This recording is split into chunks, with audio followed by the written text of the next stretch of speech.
हम 23-24 करोड़ लोगों का हजूम है, हम कौम नहीं है। इंडिया का डेवलपमेंट की तरफ गया, इंडिया की अगर प्रायोरिटी सेट हुई, उनका विजन क्लियर हुआ, तो उनकी गवर्नमेंट ने किया, उनके अदारों ने किया या उनके पब्लिक ने किया? उनके लीडर्स थे, उन्होंने लॉन्ग टर्म गोल दिए। उन्होंने ये नहीं देखा कि हम 5 साल के लिए आ जाएं या ऐसे गोल दें, मेट्रो बना दें, या ठीक है ना, वो गोल दें जिससे आवाम को जरा काबू कर सके, चूरन बेचे। उन्होंने लॉन्ग टर्म गोल दिए 10-20 साल। लेकिन पाकिस्तान के अंदर कोई इन्वेस्टर आना पसंद क्यों नहीं करता? वो कहते हैं हम महफूज नहीं है यहाँ पर, क्या वजह? नहीं, वो सिक्योर इसीलिए नहीं ना है कि यहाँ पे कोई उसे सिक्योरिटी मिल नहीं रही है। पता नहीं कहाँ पे ट्रैफिक जाम हो जानी है, कहाँ पे ब्लास्ट हो जाना है, कहाँ पे कुछ हो जाना है। अब सिक्योर है, हमें पता है कि हम इस टाइम सिक्योर खड़े हैं, कोई पता नहीं अभी। पता सिक्योर है आप? नहीं, मुझे नहीं पता मैं सिक्योर हूँ। तो यही है ना, तो हमें बेसिक जौन सी है, हम यहाँ आके स्ट्राइक कर रहे हैं, ये सारा कुछ कर रहे हैं, उसका क्या उसका हमें उसका मिल रहा है? कुछ भी नहीं मिल रहा हमें। उसको इंडिया के पास जाने दे, मेरा मानना है कि वो इससे ज़्यादा तरक्की कर जाएगा, क्योंकि जो इस वक्त इंडिया जहाँ पे जा रहा है, पाकिस्तान तो वहाँ पे स्टैंड ही नहीं करता। और आने वाले 50 सालों में मुझे जो है वो नजर ही नहीं आ रहा कि इंडिया पाकिस्तान जो है वो इंडिया को हाथ भी लगा सके। वो इतना आगे निकल चुका है। हम हाथ भी नहीं लगा सकते इंडिया को। मैडम, आप अल्लाह ताला आपकी ज़िंदगी दराज करे। आप देखेंगी कि अगर ये दो पार्टियाँ बारियाँ लेती रहीं तो हम जो है वो इससे भी पीछे जाएंगे। हम मीडियोकर लेवल के जो बंदे हैं, इस वक्त हमारा सर्वाइवल मुश्किल हो चुका है।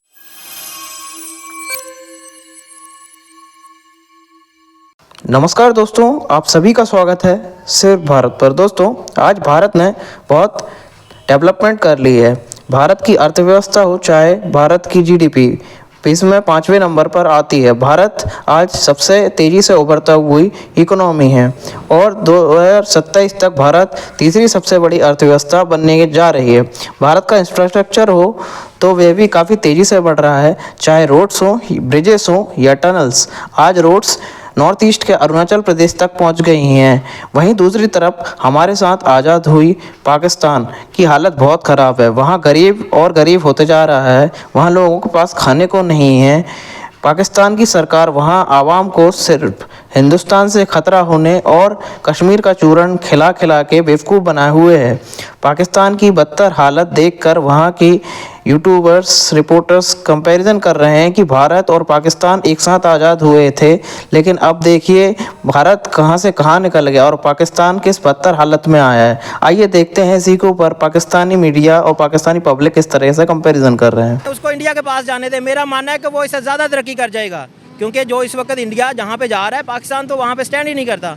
और आने वाले 50 सालों में मुझे जो है वो नजर ही नहीं आ रहा कि इंडिया पाकिस्तान जो है वो इंडिया को हाथ भी लगा सके। वो इतना आगे निकल चुका है। हम हाथ भी नहीं लगा सकते इंडिया को। मैडम, आप अल्लाह ताला आपकी ज़िंदगी दराज करे। आप देखेंगी कि अगर ये दो पार्टियाँ बारियाँ लेती रहीं तो हम जो है वो इससे भी पीछे जाएंगे। हम मीडियोकर लेवल के जो बंदे हैं, इस वक्त हमारा सर्वाइवल मुश्किल हो चुका है। हमारे अंदर वो वलवला ना हो तो ये हमें आज उसी टाइम हमें कुचल दें जिस टाइम पे हम कहें कि हम नहीं चाहते। अच्छा, तो इंडिया हमारे नारों से थोड़ा रुका हुआ है। वो देखें, वो मुसलमान से वैसे भी डरते हैं। उनके पास खुद 27 करोड़ मुसलमान हैं, इंडियंस। हम भी इसी वजह से उन पे वो वाला हमला नहीं करते जिसकी वजह से हमारे मुसलमान भाई तबाह हो जाए। अच्छा, इसलिए हमने तो 4 हमले बराबर के किए हैं। नहीं, हमने तो वो रोकते रहे हैं। आप अपनी हिस्ट्री उठा के देख लें, हमने ना 1965 में उन पे उस तरह का हमला किया। कश्मीर किसके साथ जाएगा? कश्मीर जिधर है उधर ही रहेगा। इंडिया के साथ पूरा या पाकिस्तान के साथ? पाकिस्तान के साथ रहेगा। जो इंडिया में है वो भी पाकिस्तान में आ जाएगा। कब आएगा? जब पाकिस्तान तरक्की करेगा। रैकेट्स के अंदर जो वहाँ पे बमबारी हुई है, जो अटैक हुआ है, उनके अंदर दुआएं हैं। पाकिस्तान ने दुआएं की हैं, लोगों ने दुआएं की हैं, तो उनको तौफीक मिली है ईरान को कि वो करे, वरना ईरान के पास इतनी हिम्मत कहाँ आती। हमारी दुआओं की वजह से रॉकेट उड़े हैं। इंडिया तरक्की कर रहा है। इंडिया तरक्की कर रहा है, तो कश्मीर वापस हमारे पास कैसे आएगा? कश्मीर तो पाकिस्तान तरक्की करेगा तो वो भी आएगा ना। हाँ। पाकिस्तान तरक्की करे कब करेगा? जब बाहर से चीजें ला के इधर बेचनी बंद होगी। चाइना की चीजें इधर लोग सेल करते हैं आगे। पाकिस्तान ने खुद अपनी चीजें बनाए। लेकिन पाकिस्तान के अंदर कोई इन्वेस्टर आना पसंद क्यों नहीं करता? वो कहते हैं हम महफूज नहीं है यहाँ पर, क्या वजह? ये हमारे बस जो हुक्मरान हैं, ये जो मरियम नवाज हैं, या ये हमारे जो हैं, मुझे नहीं आता। छोड़िए। अरे यार, जो आपको पता वो बता दो। मुझे कुछ पता ही नहीं है, मैं खुद एक जॉबलेस औरत हूँ, मैं क्या बताऊँ। जॉबलेस हो? हाँ। पढ़ी लिखी हो? नहीं, इतनी ज़्यादा नहीं। अच्छा, मुझे आप ये बताओ, भारत में नहीं, वो सिक्योर इसीलिए नहीं ना है कि यहाँ पे कोई उसे सिक्योरिटी मिल नहीं रही है। पता नहीं कहाँ पे ट्रैफिक जाम हो जानी है, कहाँ पे ब्लास्ट हो जाना है, कहाँ पे कुछ हो जाना है। अब सिक्योर है, हमें पता है कि हम इस टाइम सिक्योर खड़े हैं, कोई पता नहीं अभी। पता सिक्योर है आप? नहीं, मुझे नहीं पता मैं सिक्योर हूँ। तो यही है ना, तो हमें बेसिक जौन सी है, हम यहाँ आके स्ट्राइक कर रहे हैं, ये सारा कुछ कर रहे हैं, उसका क्या उसका हमें उसका मिल रहा है? कुछ भी नहीं मिल रहा हमें। ठीक है, तो भागेंगे हम यहाँ से, भागेंगे पाकिस्तान से जिंदाबाद।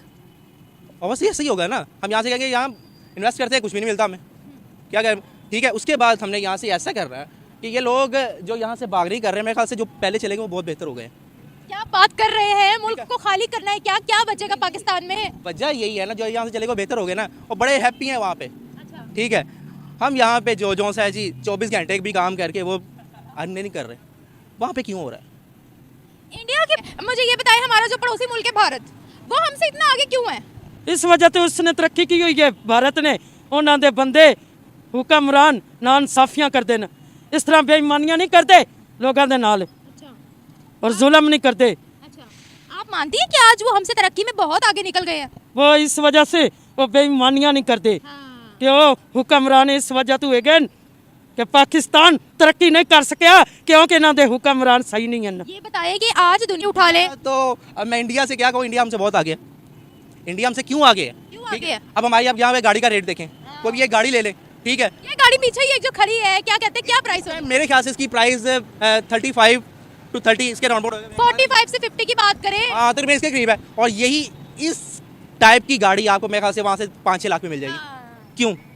अब आप मुझे इसका आंसर दें, आप बताएं ना क्यों? आप बताएं ना, मैं आपका इंटरव्यू कर रही हूँ। ठीक है ना, मुझे बताएं ना, तो इसलिए तो मैं ये बात कर रहा हूँ कि ये जौनसी यही गाड़ी जौनसी है, वो थी ना उनकी एक वो मैडम जौनसी कहती थी उतनी मैं साड़ियाँ नहीं चेंज करती जितनी वज़ीर आज़म चेंज होते थे, इंदिरा गांधी, ठीक है ना, तो ऐसा ही है यहाँ पे, तो इसलिए तो सब यहाँ से भाग रहे हैं। ये बहुत बड़ी डेवलपमेंट, क्या बेचेंगे और कब तक बेचते रहेंगे? बस हम आवाम रह गए, बस आवाम भी बेचेंगे क्या? बात वही रह गई है, समझा, वही बिकी हुई है, वो तो ऑलमोस्ट बिक चुकी है। इंडिया के प्राइम मिनिस्टर उन्होंने स्टेटमेंट दी है एलन मस्क के हवाले से, या उनसे बात करते हैं, उन्होंने बोला है कि मैं चाहता हूं कि इन्वेस्टर कोई भी हो, पैसा किसी का भी हो, पसीना जो है वो हमारे कंट्री के लोगों का हो, मतलब यहाँ पे आके फैक्ट्री लगाएं, हमारे लोग काम करें और पूरी दुनिया में उनका नाम भी हो और वो काम भी जाए। उनकी जो कम्युनिटी है ना, हाँ। वो बड़ी हेल्पफुल है। ठीक है, ठीक वो है, एक दूसरे को हेल्प हाँ, और साथ में आप कह लें कि मतलब जितने बड़े नेटवर्क है यूके में स्पेशली, ठीक है, उनके सारे कस्टमर सर्विस जो है वो इंडिया से हैंडल होते हैं। उसकी क्या रीजन है?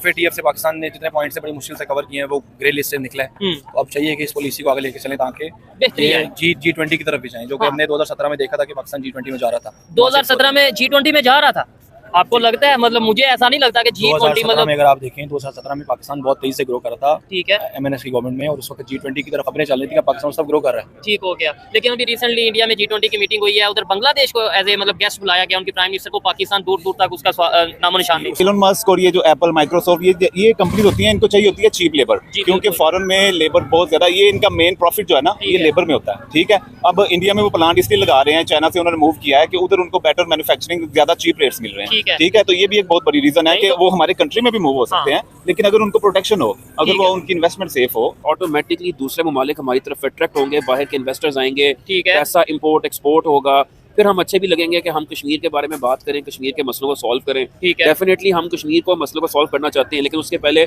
हमारी अपनी ग्राउंड स्ट्रांग होनी चाहिए। जो आपने बात की है, डेफिनेटली हम कश्मीर का इशू सॉल्व करना चाहते हैं, आप क्या चाहते हैं, मैं क्या चाहता हूँ, लेकिन ईमानदारी से बताइएगा कि हमारे जो पॉलिटिशियन है या जो वो लोग जो पाकिस्तान को चला रहे हैं, वो चाहते हैं कि मसला हल हो जाए कश्मीर का। मैं इंडियन जो फॉरेन मिनिस्टर है उनकी एक मैं वो इंटरव्यू सुन रहा था, वो ये कह रहे थे कि पाकिस्तान से हम क्या बिजनेस करें, उनका मेन बिजनेस यानी पाकिस्तान का मेन बिजनेस ही टेररिज्म है, तो हम उनसे इस चीज का बिजनेस तो नहीं कर सकते। देखिए बात वही है, टेररिज्म जो है वो अभी हमें पिछले कुछ सालों में तो इतना नजर नहीं आया, वो कम हो गया। नहीं, अभी ये जो 5 चाइनीज की जाने गई हैं, क्या इंडिया की अगर प्रायोरिटी सेट हुई, उनका विजन क्लियर हुआ, तो उनकी गवर्नमेंट ने किया, उनके अदारों ने किया, या उनके पब्लिक ने किया? उनके लीडर से उन्होंने लॉन्ग टर्म गोल दिए, उन्होंने ये नहीं देखा कि हम 5 साल के लिए आ जाएं, ये ऐसे गोल दें, मेट्रो बना दें, ठीक है ना, वो गोल दें जिससे आवाम को जरा काबू कर सके, चूरन बेचे, उन्होंने लॉन्ग टर्म गोल दिए 10-20 साल के। आप क्या में पाकिस्तान के वक्त हिंदुओं की एवरेज चेक करें, पाकिस्तान में कितने बात है, और आज आपके पाकिस्तान में 0.01% हिंदू हैं, यानी जो आप सिंध में मैंने विजिट किया और वो किस कंडीशन में है, आपने एग्जैक्टली। सर हमारी प्रायोरिटी नहीं है कश्मीर, कश्मीर है कि हमने एज अ कॉन्फ्लिक्ट के तौर पे रखा है कि कुछ हो तो हम ये एक तरह का लॉलीपॉप है कि हम भेज दें, ठीक है जी, कश्मीर है कि हमें खतरा है, यहाँ से इंडिया से खतरा है, हमारी प्रायोरिटी नहीं है, हमारी प्रायोरिटी बस जंगे हैं, ठीक है,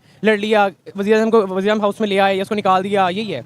इंडिया यूनिटी के साथ चल रहा है, उनकी पार्टीज के अंदर जो सिस्टम है वो ग्रो करता है। पाकिस्तान में सिर्फ 2 पार्टीज ऐसी हैं, number 1 Jamaat Islami, number 2 MQM। देखिए एक्सट्रीमिज्म वाला एलिमेंट है, आप I am sorry I am not naming that, but आप ब्लास्फेमी केसेस उठा के देखें, श्रीलंका का केस अभी रिसेंटली चाइना का, अगेन आप ब्लास्फेमी केसेस उठा के देखें, आपको आइडिया हो जाएगा। फिर मॉब जस्टिस उठा के देखें, लिंचिंग केसेस उठा के देखें, ये प्रोग्रेस पॉजिटिव माशरे की कासी नहीं करते।